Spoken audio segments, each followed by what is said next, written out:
నిజంగా చెప్తున్నా, మన రాష్ట్ర ప్రభుత్వాలకి చిత్తశుద్ధి ఏమాత్రం లేదు. వాళ్ళకు కావాల్సింది వాళ్ళకు గెలవటం, వాళ్ళకు కావాల్సింది వాళ్ళకు ఓట్లు దండుకోవడం.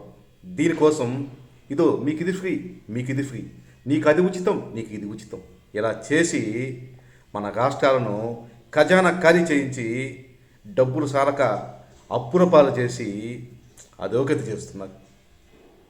కేవలం మీకు ఇచ్చే ఉచితాలు ప్రజల మీద అభిమానంతో కాదు, మీకు ప్రజల మీద అభిమానం కాగిపోయి, ప్రజల మీద ప్రేమ పొంగిపోయి మీకు ఉచితాలు ఇవ్వలేదు.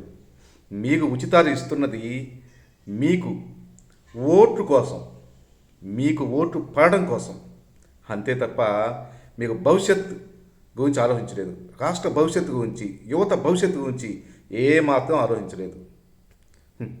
అదేదో ఎంతోమంది పాపం ఎంబీబీఎస్ చదవాలని పేదవాళ్ళు అంత డబ్బు స్తోమత లేక గమ్మున ఉన్నారు, బాగా చదివే పిల్లలు, వాళ్ళని చదివించండి. మీకు పెట్టిన ఆరోగ్యశ్రీలు ఏమాత్రం పని చేయక ఎంతోమంది చనిపోతున్నారు. అక్కడ బాగా ఖజానా, అక్కడ బాగా డబ్బులు వాళ్ళకి ఇచ్చి ప్రాణాలు కాపాడండి. ఇట్టాడు చేయండి. కానీ ఎవరో అడగక ముందే ఇదో మీకు ఇది ఉచితం, మీకు ఇది ఉచితం, మాకు ఓట్లు కొద్దండి. ఇదేనా ఇదేనా మీ రాజకీయం? ఇదేనా సామాజిక రాజకీయం? ఇదేనా ప్రజాస్వామ్యం? చెప్పండి ఓ రాజకీయ నాయకుడిలాగా, రాజకీయ పార్టీలు చెప్పండి.